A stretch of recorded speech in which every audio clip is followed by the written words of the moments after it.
Días, buenas tardes, buenas noches, depende de la hora que estés viendo. El día de hoy vamos a exponer acerca de lo que es endocarditis infecciosa. La persona que les habla es Yasca Kiara Méndez Barreto y esto es Espacio Médico. Bueno, este es nuestro índice y empecemos directamente con lo que es el concepto.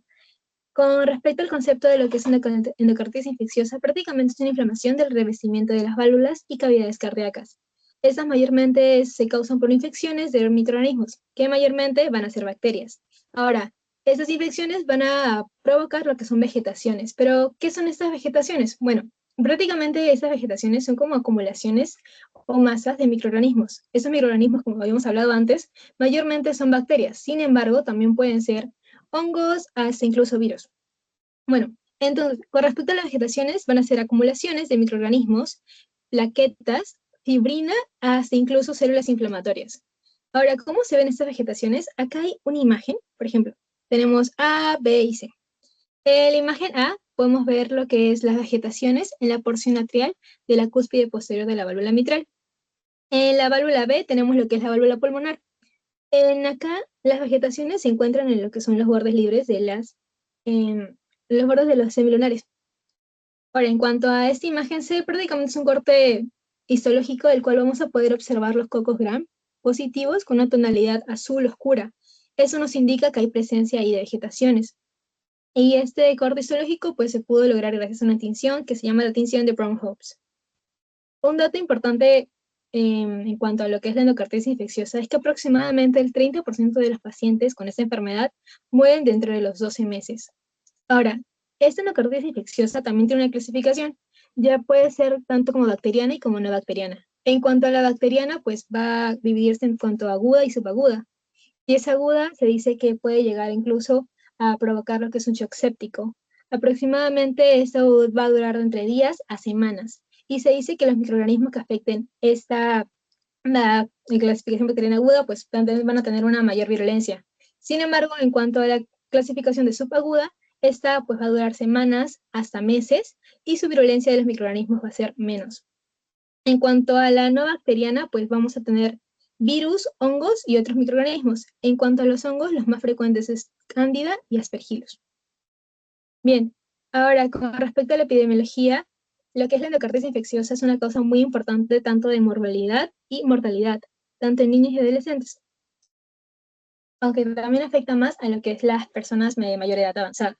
En cuanto a la incidencia, vamos a ver que la incidencia en cuanto a países desarrollados va a ser de 3 a 9 casos por 100.000 habitantes al año, con una frecuencia de edad de 58 años. En cuanto a la incidencia en Estados Unidos, se ha reportado que aproximadamente hay 15 casos por 100.000 habitantes al año. Ahora, acá tenemos un estudio, el cual se realizó en Ecuador, en el Hospital de las Fuerzas Armadas de Ecuador, el cual se incluyó 163 participantes. Este estudio prácticamente trataba acerca de ver cuál era el microorganismo más frecuente.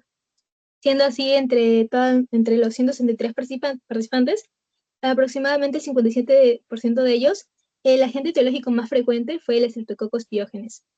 Ahora, también se correlacionó que esos pacientes pues contaban con antecedentes, tanto de diabetes como lo cual es la hipertensión.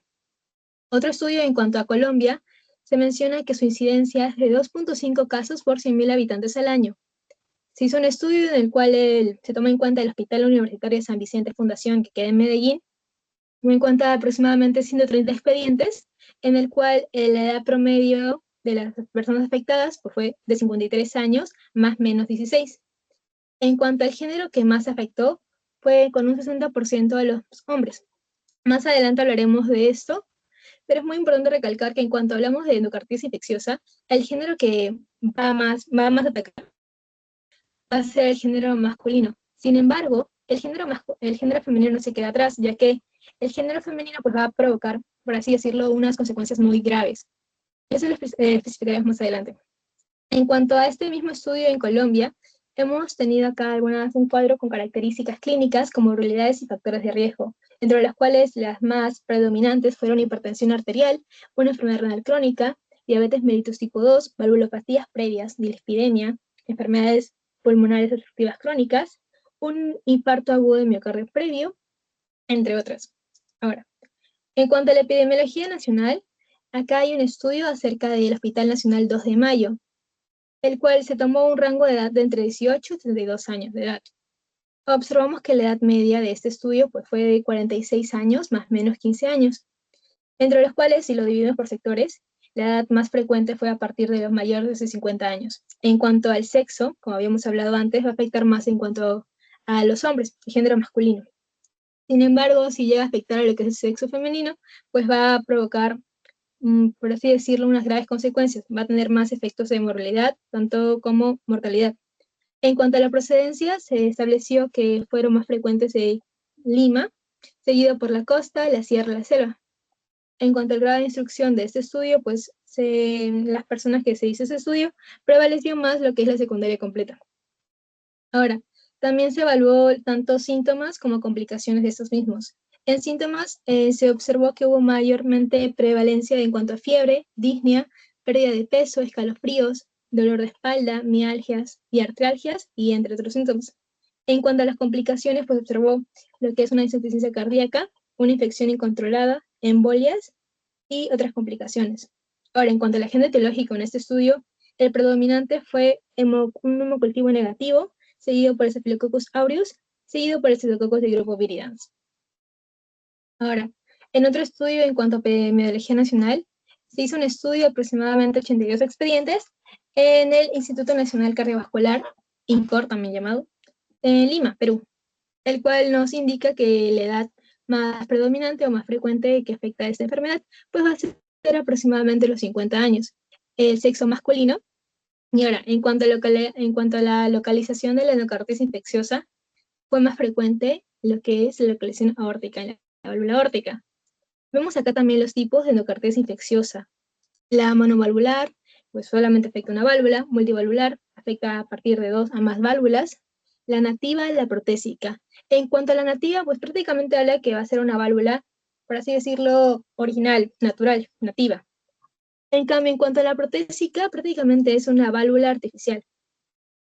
Entonces, tenemos todos esos tipos de endocarditis infecciosa, que la más, por así decirlo, predominante en este estudio fue la nativa. Ahora, acá también podemos ver los agentes etiológicos más frecuentes acerca de este estudio. Tenemos con un 52% y en el primer puesto a lo que es el Staphylococcus spp, seguido por el Streptococcus spp, los bacilos gram negativos, los hongos, y por último, en un menor porcentaje, como un 3%, los enterococos. En cuanto a las complicaciones prequirúrgicas y postquirúrgicas de pacientes con endocarditis infecciosa complicada, tuvimos que hubo una mayor prevalencia en cuanto a las prequirúrgicas en el bloqueo auriculoventricular de primer grado. Y en cuanto a las postquirúrgicas, hubo una predominancia de lo que son las lesiones renales. Ahora, en cuanto a la etiología, como habíamos hablado antes, pues puede ser variada. Sin embargo, los más frecuentes son las bacterias. Tenemos a los cocos gram positivos, especialmente los estreptococos del grupo Viridans, alfa-hemolítico. También tenemos lo que son los Staphylococcus aureus, Staphylococcus epidermidis, Staphylococcus coagulase negativos y enterococos. Ahora, en menor porcentaje, aproximadamente un 4%, vamos a tener el grupo ASEC. Es muy interesante ese grupo ASEC, ya que cada letra va a pertenecer, como por así decirlo, a una familia. Por ejemplo, la H le va a corresponder a H de Haemophilus. Este va a corresponder a especies, por ejemplo, que es la Parainfluenziae, el Aprophilus, el Paraprophilus. En cuanto a la A de ASEC, va a corresponder a lo que es el Agregatibacter spp, el cual incluye a especies como Actinomycetes, el Paraprophilus, el Secnis. En cuanto a la C de ASEC, va a englobar lo que es el Cardiobacterium spp, el cual puede contar con especies como lo que es el Hominis y el Barbarum. En cuanto a la E de ASEC, va a responder a lo que es la Echinella spp, y la K de ASEC va a corresponder a lo que es la Klebsiella spp, que puede también, las especies pueden ser la Kingae, la de Nitrificans y la Oralis. Ahora, es muy importante hablar también, que como habíamos hablado antes, puede el agente etiológico también ser hongos. En cuanto sea una endocarditis micótica, mayormente va a afectar a los neonatos, pero estos neonatos pues, van a ser aquellos que tengan una infección tanto sistémica, o también pueden ser afectados aquellos que hayan pasado por una cirugía cardíaca. En cuanto a niños, pues bueno, estos niños van a ser aquellos que tengan trombos intracardíacos, daños valvulares por catéter venosos centrales. En cuanto a los más frecuentes, en cuanto a endocarditis micótica, vamos a tener con un 70% lo que es la Candida spp, seguido por Aspergillus, Histoplasma capsulatum, Blastomyces dermatitis, Cryptococcus informis. Ahora, en cuanto a personas drogadictas, el cual también es un factor de riesgo, que lo veremos más adelante, pues se ha encontrado que el agente etiológico más frecuente es la Pseudomonas aeruginosa o la Cerratia marcescensis. En cuanto a los hemocultivos negativos, mayormente se ha dado que estos salen negativos porque hay un tratamiento con antibióticos, y en mayor frecuencia pues van a dar agentes etiológicos como lo que es la Coxiella burnetii, la Brucella, la Legionella, la Bardonella y la Clamidia. Bien, ahora, en cuanto a los factores de riesgo, hemos hablado que principalmente van a afectar a aquellas personas que tengan una edad avanzada. Este rango de edad pues, puede depender de cada país. Sin embargo, a nivel mundial se habla que afecta mayormente a partir de los 66 años, a más. Esto se ve porque mayormente cuando una persona tiene más edad, va a tener como más probabilidades de presentar enfermedades, ya sea cardiovasculares, entre otras, el cual es un factor de riesgo también para que se presente esta endocarditis infecciosa. En cuanto al sexo, habíamos hablado antes que va a ser más predominante en los hombres. Sin embargo, si hablamos en cuanto a mortalidad y morbilidad, que es más grave, va a ser las mujeres. En cuanto a enfermedades congénitas, vamos a tener aquellas personas que tengan comunicaciones interventriculares, una válvula aórtica mitral tal vez dañada. En cuanto a las valvulopatías adquiridas, vamos a tener que como factores de riesgo como valvulopatías degenerativas, estenosis aórtica y cardiopatías reumáticas. Sin embargo, esos no son los únicos factores de riesgo, también tenemos otros, como los cuales son inmunosupresión, pacientes con hemodiálisis, uso de drogas inyectables, catéter intravenoso permanente, mala dentición o procedimiento dental. Acá hay que hacer un énfasis porque mayormente también un factor de riesgo son aquellas personas que pues, pueden tener bastantes procedimientos. Algunos artículos mencionan que tanto como procedimientos dentales es un factor de riesgo, incluso procedimientos gastrointestinales o genitales. También se menciona como factores de riesgo que aquellos con antecedentes de endocarditis previa, presencias de válvulas protésicas, válvulas artificiales, como habíamos hablado antes, o dispositivos intracardíacos. Bien, ahora en cuanto a la fisiopatología, esta fisiopatología es, por así decirlo, fácil. Hemos puesto acá 4 puntos para que sea más rápido, sin embargo vamos a profundizar en cada imagen, ¿ya? En cuanto a los puntos, para que sea más breve, pues va a haber una lesión endotelial, el flujo se va a convertir en un flujo turbulento, se va a activar lo que es la cascada de coagulación, luego se produce un desarrollo de trombos estériles, que luego se van a ver infectados por microorganismos, y va a producirse lo que es una colonización bacteriana, y posteriormente a lo que es una diseminación. Ahora, empezamos con esta imagen que está acá, y es lo que vemos acá. Vamos a ver que pues las bacterias han entrado ya sea vía endógena o vía de drogas intravenosas a lo que es el torrente sanguíneo. Mayormente vamos a ver que esta es una bacteriemia transitoria, la cual se va a dar mediante traumatismos, lesiones. Entonces vemos que pues las bacterias siguen todo su recorrido por los vasos sanguíneos y van a llegar hasta el corazón.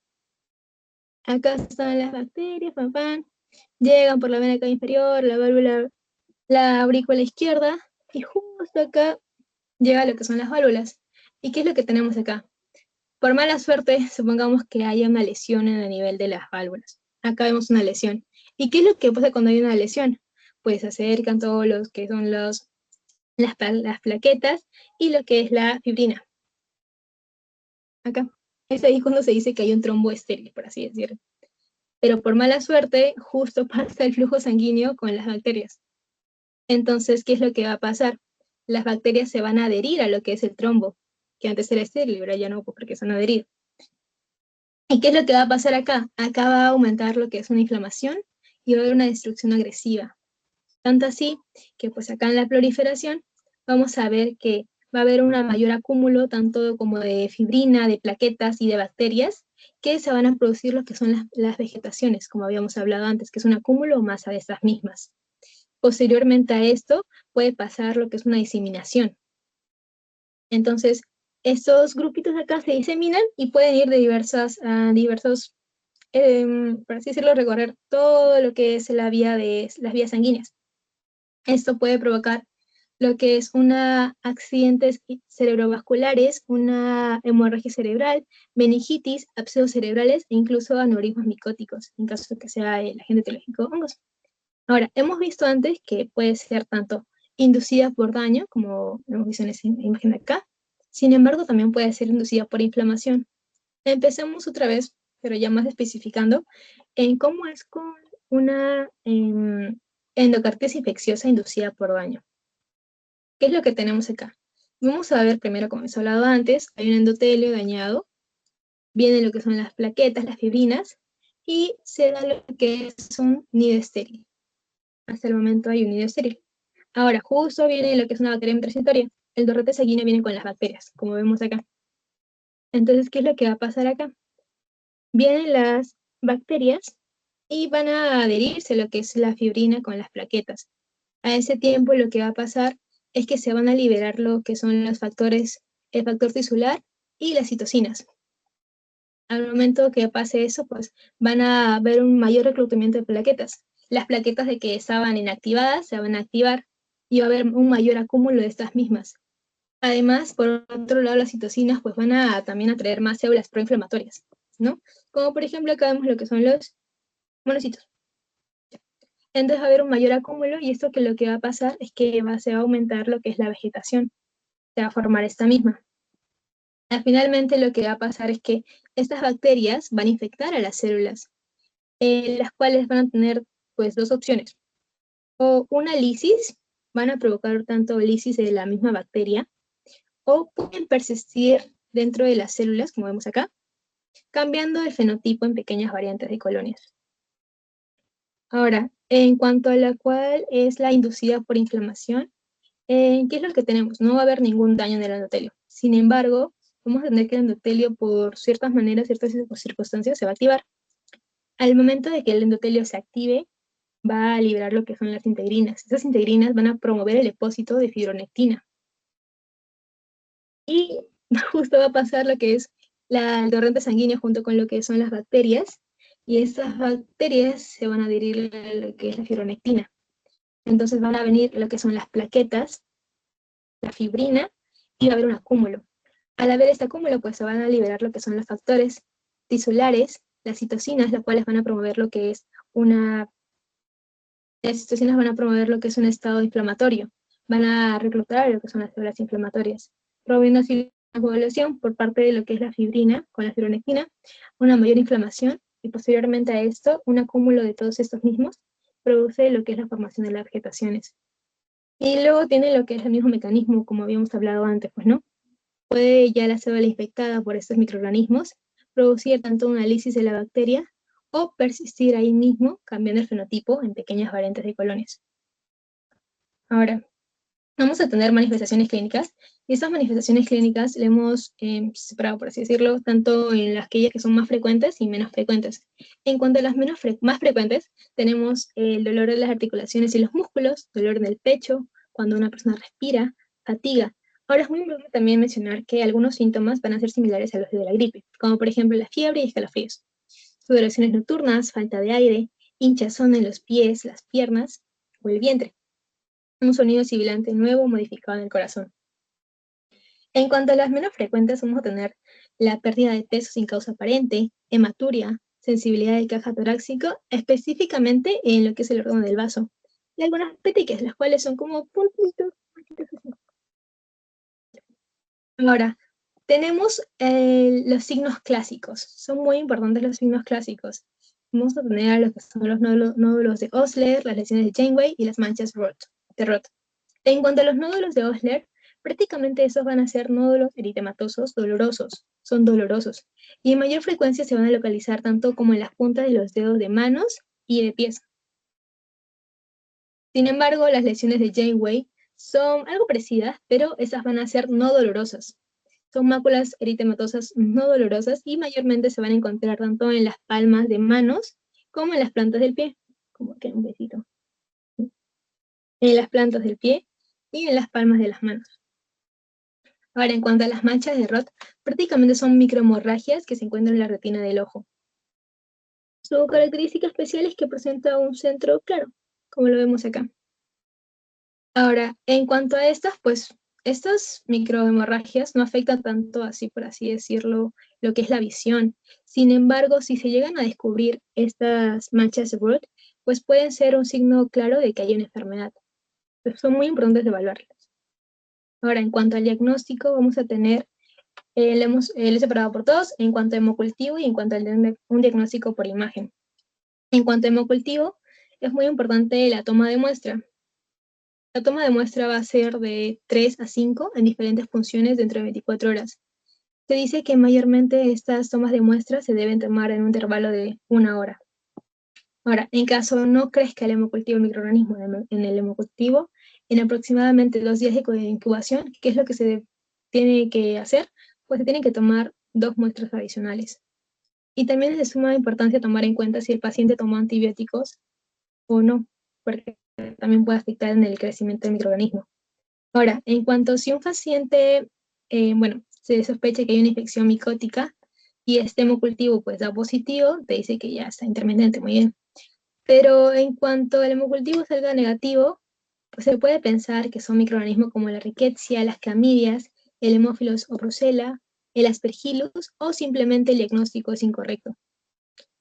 En cuanto a lo que es ecocardiografía, un diagnóstico por imágenes, vamos a tener en cuenta lo que es el ecocardiograma transtorácico, por sus siglas ETT, y el ecocardiograma transesofágico, por sus siglas ET. Ahora, en cuanto a las diferencias entre estos dos, son, por así decirlo, muy importantes en conocer esas diferencias, ya que el ecocardiograma transtorácico es un examen menos agresivo, menos invasivo. Es un examen mucho más rápido comparado con el otro. Sin embargo, su sensibilidad es limitada, especialmente en abscesos perianulares o infecciones de válvulas protésicas. En cuanto al ecocardiograma transtorácico salga negativo, no se va a descartar lo que es una endocarditis infecciosa en pacientes con alta sospecha clínica. En cuanto a lo que sea un ecocardiograma transesofágico, este es más invasivo, es más agresivo, sin embargo, posee una mayor sensibilidad y especificidad en comparación a esta. Es muy importante en cuanto a un paciente pues, presente lo que son las válvulas protésicas o prevalvulares, nos indican cuál podemos hacer de estas dos. Es muy importante que se haga un ecocardiograma transesofágico. Ahora, este ecocardiograma transesofágico es mayormente también utilizado en lo que es una bacteria por el Staphylococcus aureus. Si este ecocardiograma transesofágico sale negativo, no se va a descartar por completo una endocarditis infecciosa. Y en caso hay una alta sospecha clínica, pues se puede justificar repetir el estudio. Acá vemos una imagen de lo que es un ecocardiograma transesofágico, de lo que es una endocarditis infecciosa en la válvula mitral. Acá se puede observar lo que son las vegetaciones. Esto es acá.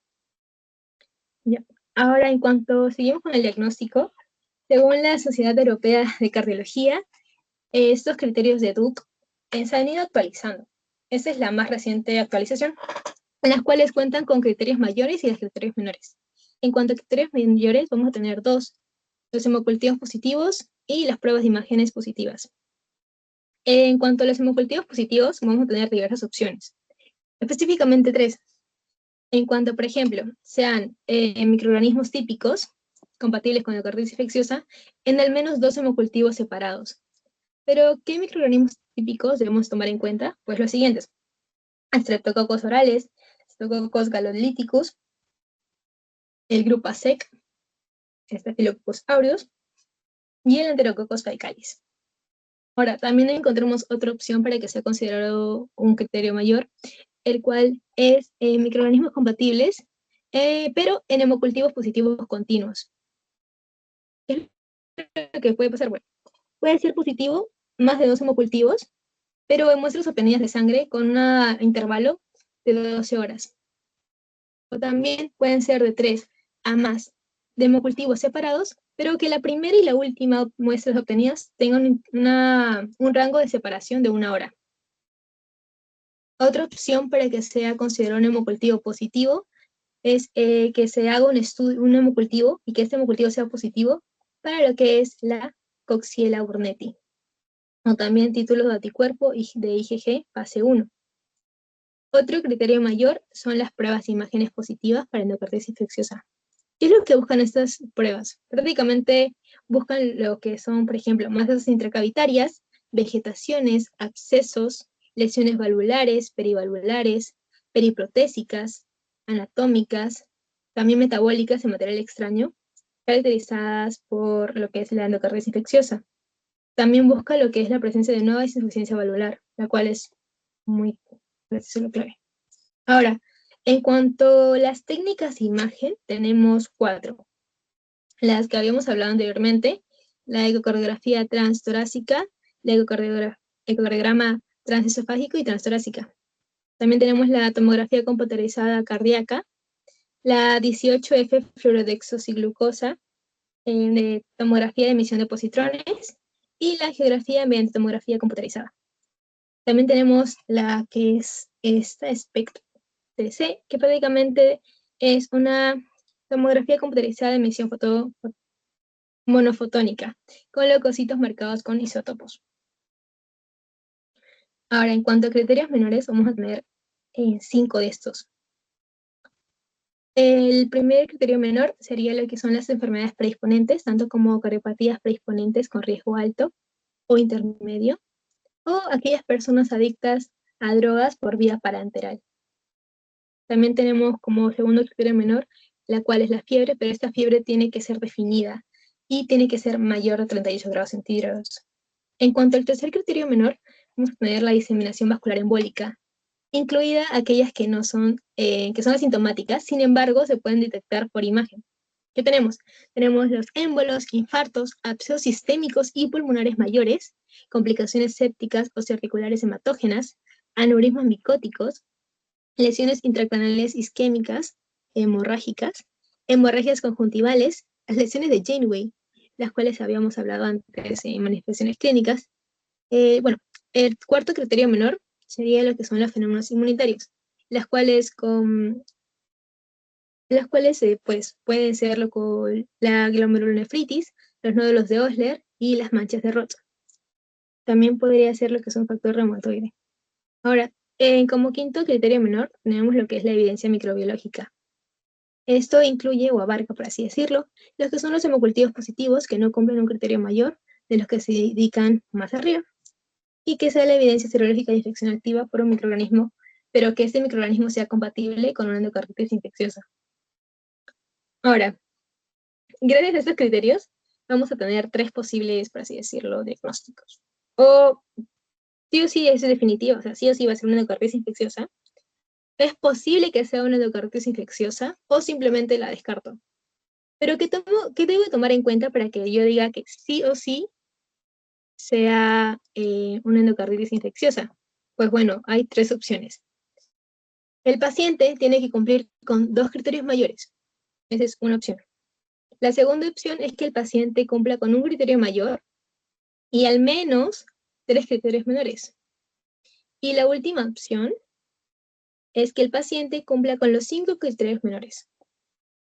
Ahora, en cuanto a un diagnóstico posible por endocarditis infecciosa, vamos a tener 2 opciones. La primera opción es que el paciente cumpla con un criterio mayor y 1 o aproximadamente 2 criterios menores. Y la otra opción es que el paciente cumpla con de 3 a 4 criterios menores. Ahora, cuando yo descarto, según gracias a las criterios de Duke, que no es una endocarditis infecciosa? Pues bueno, cuando no cumple ninguno de los criterios de endocarditis infecciosa definitiva, posiblemente durante el ingreso, con o sin diagnóstico alternativo firme. Bien, ahora en cuanto al tratamiento, vamos a tener, lo hemos dividido. Tenemos acá lo que es los estreptococos orales del grupo calolíticos, tanto aquellos que son sensibles a la penicilina y aquellos que son resistentes a la penicilina. En cuanto a los que sean sensibles a penicilina, pues bueno, se va a su tratamiento en primera línea, es la penicilina G o la ceftriaxona. En cuanto al tiempo del tratamiento, va a depender si la válvula afectada es nativa o protésica. En cuanto a que la válvula afectada sea nativa, el tiempo de tratamiento es de aproximadamente 4 semanas. Y en cuanto a la que sea de la válvula afectada, una válvula protésica, es de 6 semanas. En cuanto al estreptococos orales y del grupo galolíticos, pero aquellos que sean resistentes a la penicilina, el tratamiento de primera línea va a ser lo que son las vancomicinas o daptomicina. En válvulas nativas, el tiempo de tratamiento va a ser aproximadamente 4 semanas y en válvulas protésicas aproximadamente 6 semanas. Ahora, hablamos de lo que es el Staphylococcus SPP. Vamos a tener que aquellos que sean sensibles de metilicina, también conocidos como los SAMs, el tratamiento de los fármacos de primera línea va a ser la cloxacilina o la cefazolina. Ahora, en algunos casos seleccionados también se puede añadir lo que es la gentamicina, pero solamente durante los primeros días. En cuanto a aquellos microorganismos, Staphylococcus, resistentes a metilicina, o también con sus iniciales, el SARM, el tratamiento de primera línea son la vancomicina o la daptomicina. Pero en caso de que haya pacientes con complicaciones de estas mismas, se puede hacer una combinación tanto de daptomicina con fosfomicina. En cuanto a los Staphylococcus aureus negativos, este va a depender de la sensibilidad de metilicina. Y en caso la válvula afectada sea una válvula protésica, el tratamiento de elección es la rifampicina. Ahora, hablamos acerca de los Enterococcus SPP. Si es Enterococcus faecalis, el fármaco de primera línea va a ser una combinación tanto de ampicilina o penicilina más la gentamicina. En caso el microorganismo sea pues resistente a gentamicina, la combinación es ampicilina más ceftriaxona. En cuanto sea un Enterococcus faecium, el tratamiento de primera línea va a ser lo que es la vancomicina o la linezolid. En cuanto a los enterococos resistentes a vancomicina, por sus siglas ERBV, las opciones son muy limitadas. Sin embargo, se puede usar fármacos como los cuales son la linezolid, la daptomicina o la teicoplanina. Bien. Ahora, este es un cuadro que está bonito. En este cuadro mayormente especifica ya qué fármacos, es lo mismo que vamos hablando. Sin embargo, es importante mencionar, por ejemplo, en cuanto a los enterococos SPP, el tratamiento va a ser una monoterapia. Puede ser una penicilina G, amoxicilina de 300 gramos, con duración de 2 a 4 semanas, o también podría ser la ceftriaxona, de 100 miligramos, de 2 a 4 semanas. En caso hay una alergia o una resistencia ante estos fármacos, ¿qué es lo que se va a medicar? La vancomicina, con de 30 miligramos, con duración de 2 a 4 semanas. En cuanto al Staphylococcus y el Enterococcus, se opta por una terapia combinada. El Staphylococcus opta por una terapia combinada con oxacilina o cloxacilina más gentamicina, por aproximadamente la gentamicina de 2 semanas y la oxacilina o cloxacilina de 4 a 6 semanas. Si hay una alergia o una resistencia ante estos fármacos, pues vamos a tener que se va a dar una terapia combinada de vancomicina más gentamicina. En cuanto a los enterococos, también se opta por una terapia combinada, que toma en cuenta tanto la amoxicilina o la ampicilina, más la gentamicina, de 30 miligramos, aproximadamente con 2 semanas de duración. En cuanto sea una alergia o una resistencia de estos mismos, pues se opta por la combinación de vancomicina más gentamicina. Bien, ahora con respecto a las preguntas tenemos un hombre de 19 años, vagabundo, usuario de drogas intravenosas, eso es un factor de riesgo muy importante, como habíamos hablado antes en factores de riesgo, es traído al servicio de urgencias por fiebre de 39 grados centígrados. 39 grados. ¿Se acuerdan que, por ejemplo, en criterios menores se tomaba como mayor a 38 grados centígrados? Yep. Malestar general de 3 días de evolución. Elaboración física con soplo de 2 a 6 sistólico. No hay lesiones de Janeway, Osler, Rod o hemorragias en astilla. ¿Cuál es el mejor procedimiento a seguir? Ante esto, el mejor procedimiento a seguir tenemos tanto antibióticos, hemocultivos, electrocardiograma y gorrigrama. Primero hay que descartar si es una endocarditis infecciosa o no, ya que presenta algunos factores de riesgo, sin embargo no presenta algunos signos clínicos.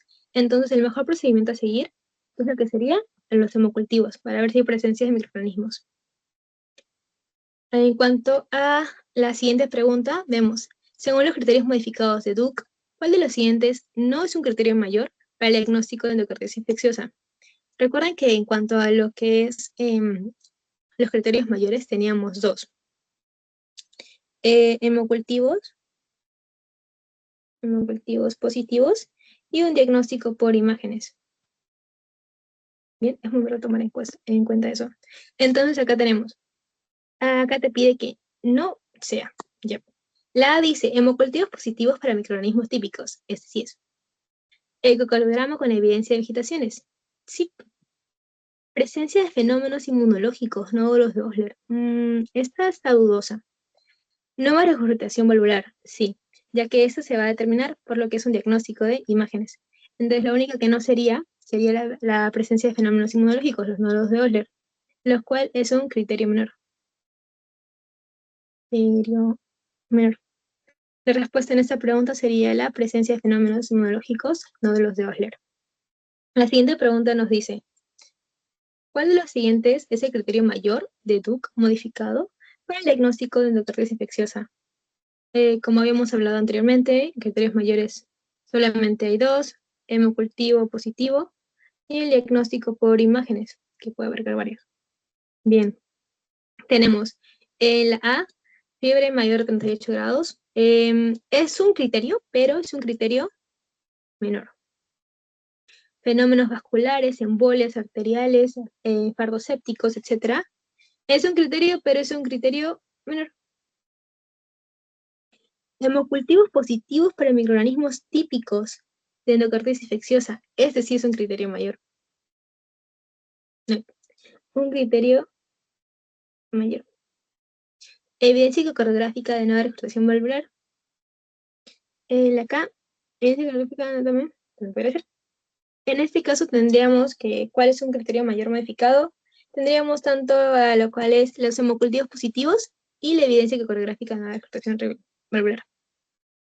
Ahora, en cuanto a esta pregunta, nos dice, la endocarditis infecciosa, tenemos las manchas de Roth, se encuentran típicamente en la piel, los lechos sanguíneos, la retina, las palmas y plantas. En cuanto a las manchas de Roth, mayormente se van a encontrar en lo que es la retina.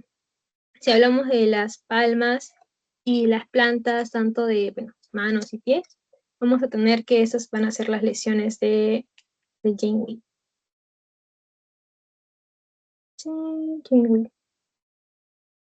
Entonces, si hablamos de manchas de Roth, la respuesta correcta acá sería lo que es la retina. Y esto sería todo por el día de hoy. Espero que les haya gustado la exposición y eso es todo.